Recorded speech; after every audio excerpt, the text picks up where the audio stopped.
Bonjour à tous. Donc, on va commencer la session sur les infrastructures de recherche dont on parle depuis ce matin, mais en vous donnant quelques exemples concrets. On va essayer de ne pas être trop long parce que tout le monde commence à avoir faim. Donc, les deux premières infrastructures qui vont vous être présentées, Biobank et FCRA, sont des grands projets d'infrastructures nationales qui ont été sélectionnés dans le cadre du programme Investissement d'avenir qui a été lancé en 2010 et 2012. Et elles sont issues d'une structuration de la communauté nationale dans le domaine, en l'occurrence de la recherche clinique ou médicale, d'un travail qui a été fait conjointement par l'ensemble des établissements publics de recherche et des hôpitaux. Et donc ce sont deux bons exemples à vous montrer d'une coordination qui permet d'avoir aujourd'hui un point d'entrée unique pour l'ensemble des interlocuteurs, qu'ils soient industriels ou la communauté des utilisateurs scientifiques. Donc Vincent Delbot va vous présenter en premier le projet FCRA. Merci beaucoup, Alix. J'ai promis d'être très bref en matière de slides, mais ça me semblait intéressant de pouvoir quand même l'illustrer. Juste un petit rappel rapidement de la raison d'être de FCRA. Vous avez peut-être déjà vu cette slide où on voit que progressivement, d'année en année, depuis une quinzaine d'années, le nombre d'essais cliniques nouveaux qui démarrent en France, et quand on dit essais cliniques, c'est l'accès pour nos patients, entre autres, à l'innovation thérapeutique et diagnostique, eh bien ce nombre d'essais cliniques diminue inexorablement. Un deuxième point, je me suis permis de récupérer, j'espère qu'ils ne m'en voudront pas, un article du journal des Échos. Regardez le titre, l'incroyable millefeuille de la recherche hospitalière, où on s'aperçoit que les structures se dupliquent, se superposent, avec la difficulté d'avoir une vision claire et avec des logiques qui ne sont pas toujours cohérentes.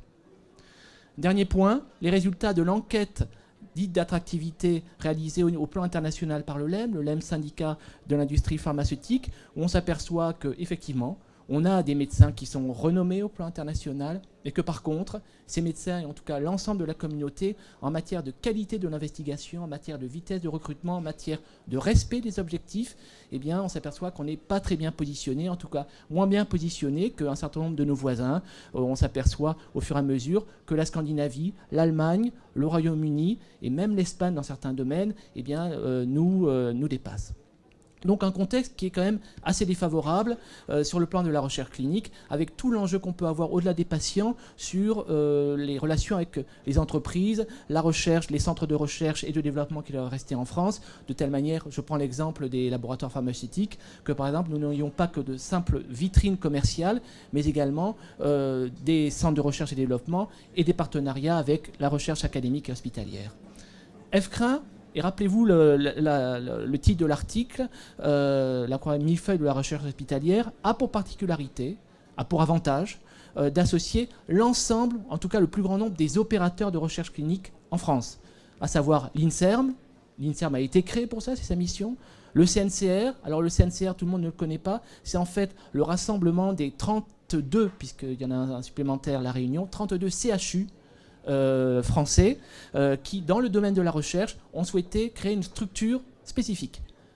Troisième logo, celui de la conférence des présidents d'université. Quand on dit CHU, il y a le U d'université et il était naturel, logique que la conférence et que les universités y soient associées. Et puis, dernier partenaire, le partenaire privé avec Harris, qui représente donc l'ensemble des industries de santé, qu'elles soient pharmaceutiques, sur le dispositif médical ou autres. Un certain nombre d'objectifs très précis qui ont été définis. Il s'agit donc d'élaborer une plateforme centralisée, un portail d'accès national pour le couple promoteur et investigateur, pour soutenir les essais cliniques académiques multicentriques d'envergure. On s'aperçoit aujourd'hui que si la France a une carte à jouer dans le domaine de la recherche clinique au plan international, ce n'est pas nécessairement en disant on est moins cher, ce n'est pas nécessairement en se positionnant sur les essais où il y a le plus grand nombre de patients. On sait qu'à l'étranger, dans les BRIC, il y a une capacité d'inclusion que nous n'avons pas nécessairement. C'est véritablement sur les essais les plus complexes.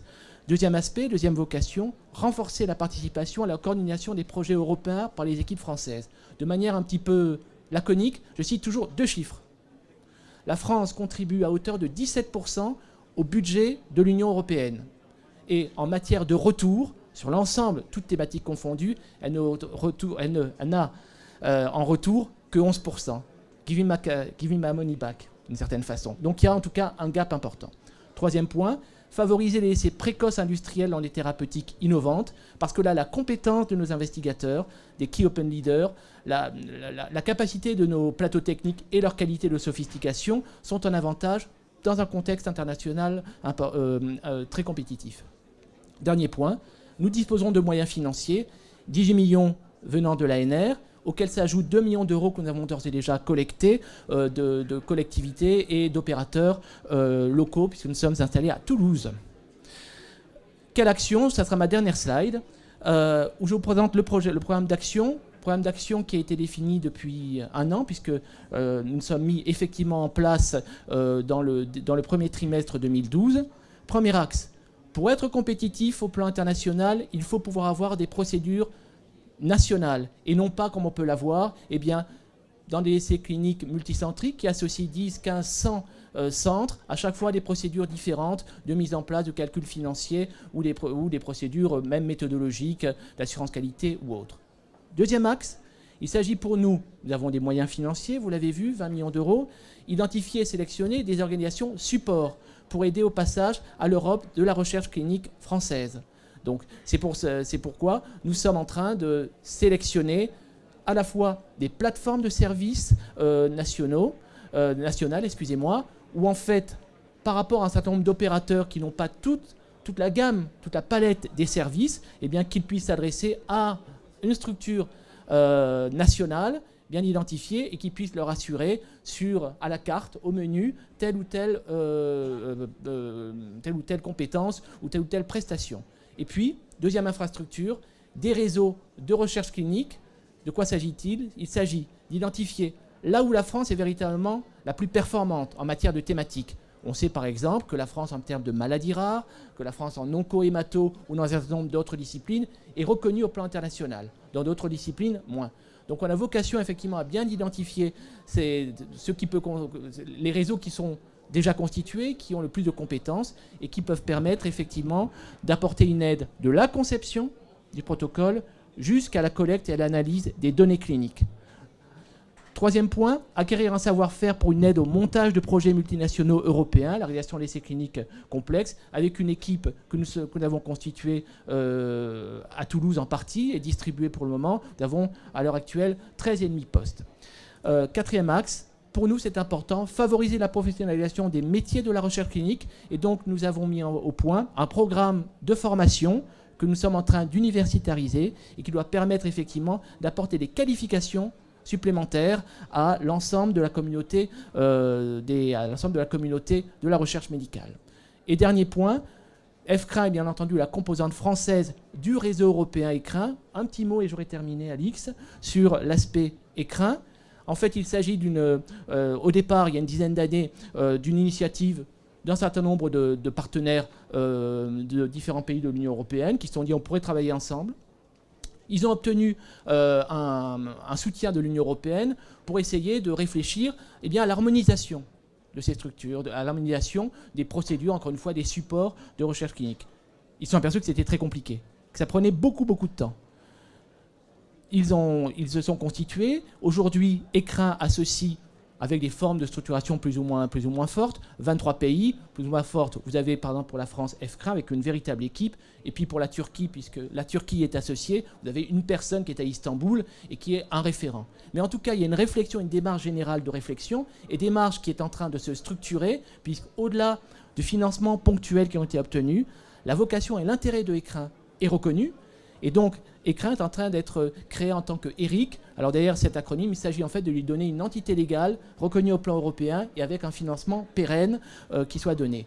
Et ECRIN a une vocation, un intérêt pour nous, Français, à la fois parce qu'il y a cette communauté internationale européenne, en tout cas, et que lorsqu'il y a un projet européen ou d'un autre pays qui souhaite s'implémenter en France pour ouvrir des centres d'investigation, par exemple, EFCRIN pourra aider, et en sens inverse, puisque il y a eu une intervention de Marisol Touraine, par exemple, lors des 20 ans du PHRC, l'appel d'offres ministériel de la santé, Marisol Touraine a insisté sur la vocation internationale de la recherche et les essais cliniques européens qui doivent être faits.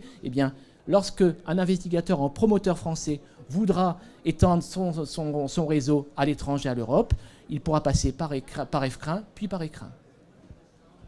Merci Vincent. Est-ce qu'il y a des questions?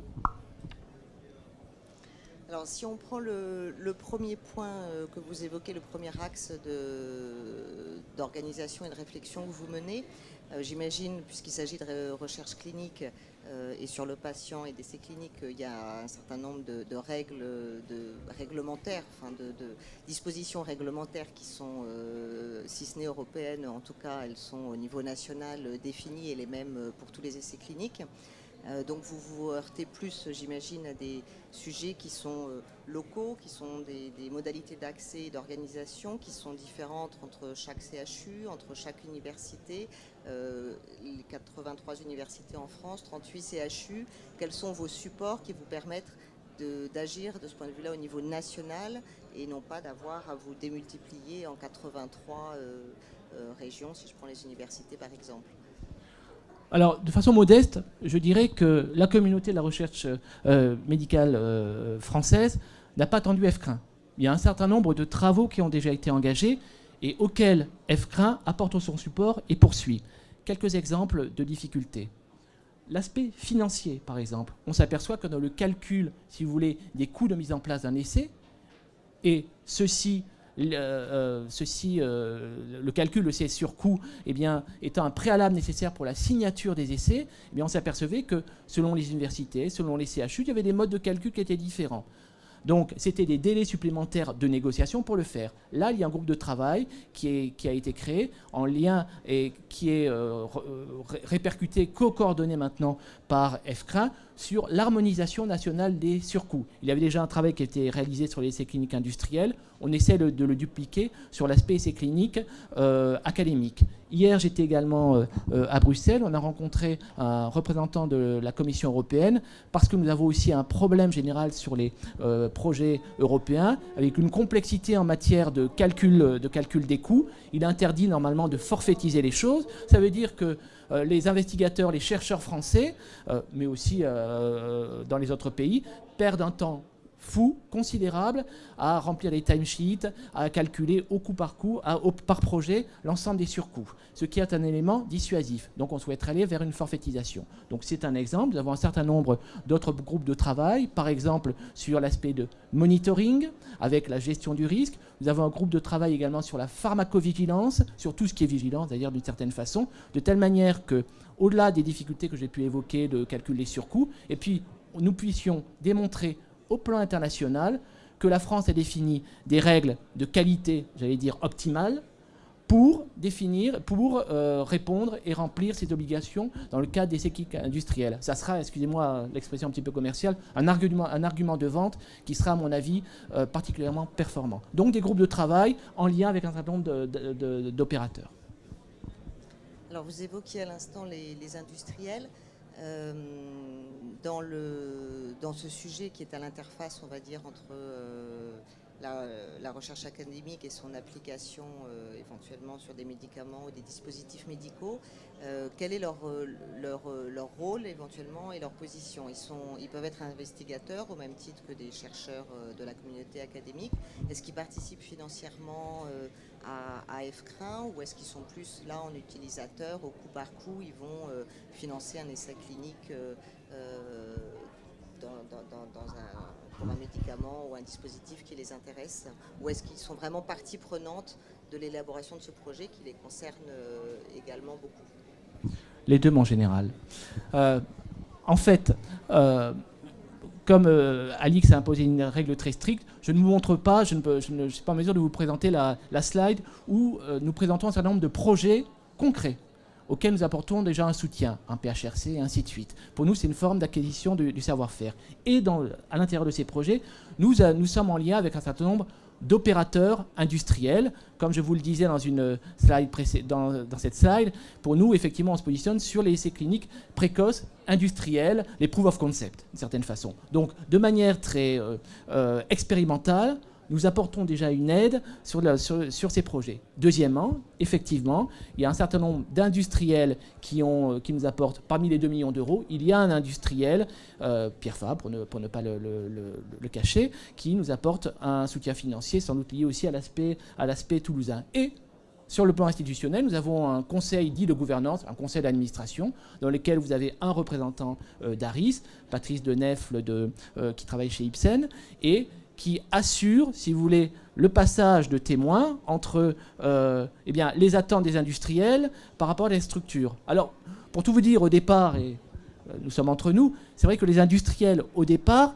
sont restés un peu circonspects face à FCRIN et face, je dirais, à la démultiplication des structures. C'est vrai qu'il y a eu, effectivement, la création d'infrastructures, ça a été une chance, mais aussi, ça veut dire que c'est à notre charge, aussi au titre de responsable d'infrastructure, d'expliquer et d'avoir un rôle pédagogique pour expliquer ce à quoi sert ceci. Donc, effectivement, il y a au-delà de l'aspect, je dirais, ponctuel d'implication dans les projets, de soutien financier apporté par certains partenaires, une vocation pédagogique pour bien expliquer ce à quoi peut servir FCRIN et quel est l'intérêt pour les industriels par rapport au portage de projets dont ils sont promoteurs. Merci beaucoup. Est-ce qu'il y a une question ou un élément que tu aurais voulu ajouter pour compléter, que tu n'as pas eu l'occasion de dire? J'aurais bien voulu passer, voilà, vous allez voir, ceci. Voilà, donc n'hésitez pas en tout cas à nous contacter avec effectivement la possibilité de nous solliciter ou d'avoir des renseignements supplémentaires. Merci Vincent. Merci. Donc on va maintenant passer à Georges Daguerre, qui est lui le coordinateur de l'infrastructure Biobank, qui réunit l'ensemble des centres de ressources biologiques en France et qui a un projet qui préexiste depuis longtemps pour essayer d'harmoniser un certain nombre de règles et d'organisation d'accès à ces centres de ressources biologiques qui sont indispensables pour toute la recherche médicale, aussi bien pour des essais cliniques que pour des cohortes qui peuvent être amenées à développer des centres de ressources biologiques. Georges, je te laisse la parole. Merci Alix, merci d'être présent. De grandes questions se posent au niveau de la santé aujourd'hui, notamment la disparité de la population face aux pathologies, notamment aux maladies complexes, comme par exemple le diabète, le cancer, la disparité de la réponse aux thérapies, pourquoi certains répondent à certains traitements et pas d'autres, la disparité face au vieillissement, pourquoi certains vieillissent mal et d'autres mieux. À toutes ces questions, un certain nombre de projets au niveau national et international ont tenté d'amener une réponse, notamment en cherchant ou en recherchant des profils génétiques qui sous-tendent la plupart des maladies complexes, encore une fois, cancer, maladies cardiovasculaires, diabète, etc. Alors on peut citer un certain nombre d'initiatives, par exemple le projet 1000 génomes, par exemple un projet soutenu par les firmes pharmaceutiques qui s'appelle IMI, puis d'autres projets au niveau national. Simplement, la plupart de ces projets rencontrent un certain nombre d'obstacles ou de goulots d'étranglement, le premier étant l'accessibilité ou le volume d'échantillons, par exemple, pour mener à bien un certain nombre d'études de profils génétiques, comme par exemple pour le diabète ou la maladie d'Alzheimer. Il y a eu des études publiées dans de très bons journaux, comme le New England Journal of Medicine dans les années 2005 à 2007, plusieurs études successives, qui ont montré que pour apprécier le profil génétique qui sous-tend la maladie d'Alzheimer, il faudrait 75 000 patients, et que ceci prendrait 75 ans à rassembler. Et que pour le diabète, il faudrait 35 000 patients et que ceci prendrait 45 ans à rassembler. Vous voyez bien que ces délais ne rentrent pas du tout dans le cadre d'un projet de recherche au niveau national, encore moins dans le cadre d'un projet de recherche mené par un centre de recherche ou un institut, un organisme de recherche. Il faudrait pour cela la mobilisation de plusieurs organismes, de plusieurs instituts de différents pays pour rassembler en un temps relativement correct, quelques années, ce grand nombre de patients selon des indications bien précises. Donc d'où l'idée de mettre en place des infrastructures de recherche, ce rassemblement de plusieurs centres, de plusieurs organismes de recherche qui mettent en commun des éléments biologiques, des ressources biologiques, comme par exemple des tumeurs, ou par exemple des coupes de cerveau, ou par exemple de l'ADN ou de l'ARN de différents patients atteints de différentes pathologies, Et pour cela, il faut bien entendu que ces ressources, que ces ADN, que ces tumeurs soient collectés de la même manière, de façon harmonieuse, que ça soit conservé de la même manière, qu'il y ait une qualité de l'échantillon, qu'il y ait les mêmes indications cliniques, etc. Donc une nécessité d'harmonisation. Et à cet effet, plusieurs initiatives ont eu lieu dans différents pays pour mettre en place des infrastructures de recherche destinées à collecter des échantillons biologiques à des fins de recherche en France, en Italie, en Espagne, en Angleterre, et au niveau européen, une infrastructure européenne à ce niveau-là. Et Biobank fait partie de ces infrastructures. Elle s'appuie sur 77 centres au niveau français et regroupe plus de 600 équipes de recherche qui étudient, entre autres, les profils génétiques qui sous-tendent les maladies complexes. Donc, Biobank est une infrastructure qui est dédiée à la recherche biomédicale et elle a pour objectif, justement, de garantir durablement l'accès aux ressources biologiques, de les rassembler et de susciter les projets de recherche qui visent à répondre à ces questions essentielles que se pose aujourd'hui la médecine. Et cette infrastructure nationale est en relation avec une infrastructure européenne qui verra le jour dans les prochains mois et qui regroupe 300 centres. Elle a pour objectif de donner un accès unique aux échantillons et données biologiques. Et comme le disait Vincent Diebol tout à l'heure, un projet de recherche qui travaille sur, par exemple, le diabète s'adresse à un portail unique au niveau européen pour collecter 30 000 ou 40 000 patients au niveau européen. Il s'adressera à un portail unique qui a des points de repère, des nœuds nationaux, des ambassades dans différents pays qui vont relayer cette demande au niveau des différents centres nationaux, que ce soit pour le recueil de ressources biologiques, d'ADN par exemple, ou pour la mise en place d'études sur des patients, le recrutement de patients. Cette infrastructure de recherche donc, donnera un portail unique aux patients et aux ressources qui en découlent, mais également une interopérabilité des bases de données analytiques et cliniques associées à cette recherche entre les différents centres.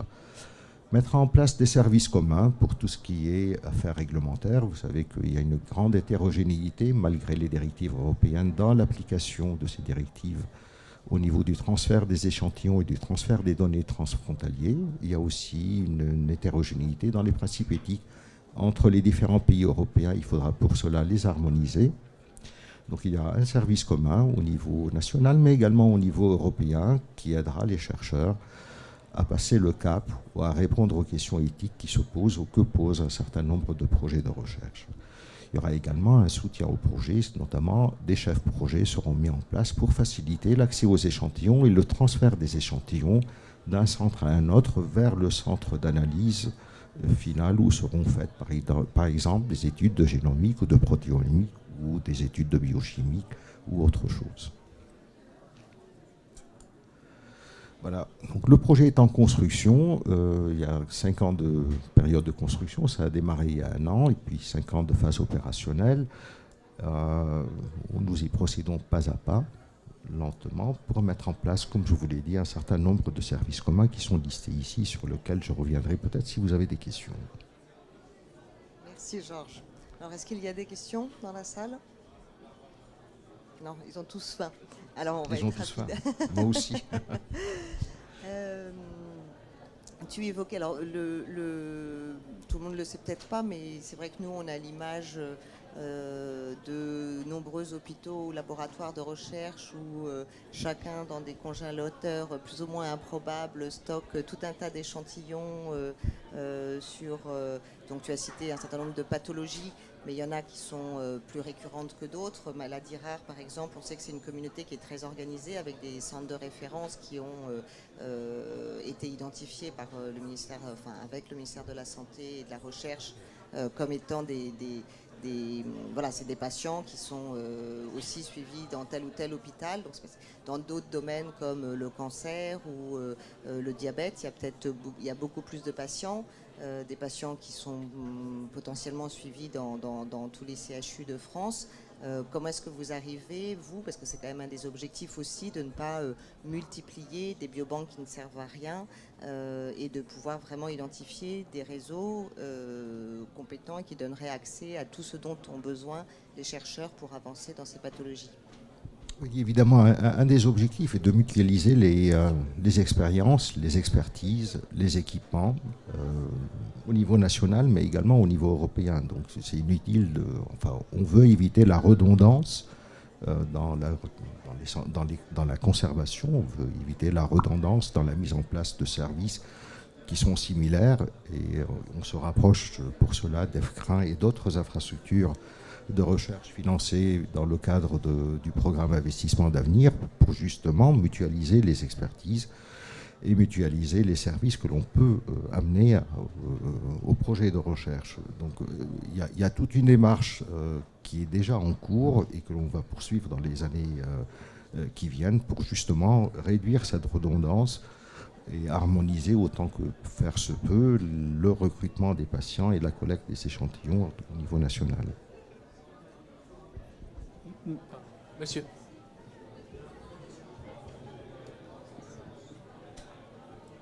Il y a bien sûr un aspect collecte d'échantillons, partage d'échantillons. Il y a aussi un énorme aspect du point de vue base de données dans le travail que vous mettez en œuvre. Il y a d'autres initiatives en termes de base de données, de réseau de bases de données, d'interopérabilité. Comment est-ce que vous le voyez dans un concert assez large, surtout que là ça a trait à des éléments médicaux? Vous parlez des bases de données.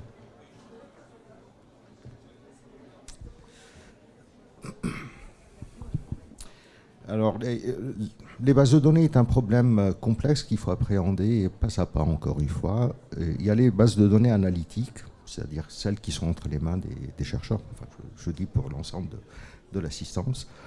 Il y a les bases de données de gestion de l'échantillon, c'est-à-dire celles qui sont dans les différents centres qui gèrent les échantillons.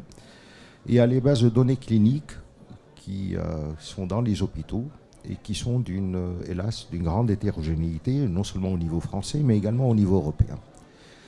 Et l'objectif est de pouvoir mettre ces différentes bases de données en accord les unes avec les autres et interopérables les unes avec les autres. Ce qui suppose... alors le problème n'est pas informatique, parce que les solutions informatiques existent, les connecteurs ou les convecteurs d'interopérabilité existent, ou en tout cas ils sont faciles à mettre en place. Le problème est différent. Il est d'ordre administratif, il est d'ordre peut-être de politique scientifique, il est aussi de l'ordre de la définition du contenu de ces bases de données, parce qu'il faut que ça puisse correspondre. Alors, dans un premier temps, on ne va pas du tout s'occuper, non pas parce que ce n'est pas intéressant, mais parce que c'est trop complexe, des bases de données cliniques. On va s'occuper des bases de données analytiques qui se trouvent dans les laboratoires de recherche. Et nous lançons justement une procédure de sélection, et en tout cas une phase pilote, pour mettre en place des connecteurs d'interopérabilité au sein de réseaux thématiques pour rendre interopérables les bases de données existantes entre les différents centres. Une fois qu'on aura réussi cette première phase pilote, on va l'élargir à plus de... Enfin, il y aura 3 ou 4 réseaux thématiques qui seront retenus. On va l'élargir à un nombre plus important et progressivement à la plupart des équipes de recherche qui le souhaitent. Et dans la phase suivante, et en relation avec le ministère de la Santé, le ministère de la Recherche, et les infrastructures de recherche qui s'occupent de cela ou qui sont spécifiquement dédiées à la bioinformatique, on essaiera de trouver les solutions les plus appropriées pour les bases de données cliniques et leur relation avec les bases de données de recherche. Georges, parmi les différents points, enfin les services communs que vous êtes en train de mettre en place, les groupes de travail, est-ce qu'ils avancent tous au même niveau ou est-ce qu'il y a certains d'entre eux qui sont déjà plus en avance que d'autres? Au jour d'aujourd'hui, il y a le service qualité de l'échantillon et mise en place de l'assurance qualité dans les centres qui est opérationnel depuis le mois de juillet 2012. Les affaires réglementaires et éthiques est également opérationnel et je pense que celui du soutien méthodologique et des outils biostatistiques le sera à la fin du mois d'avril.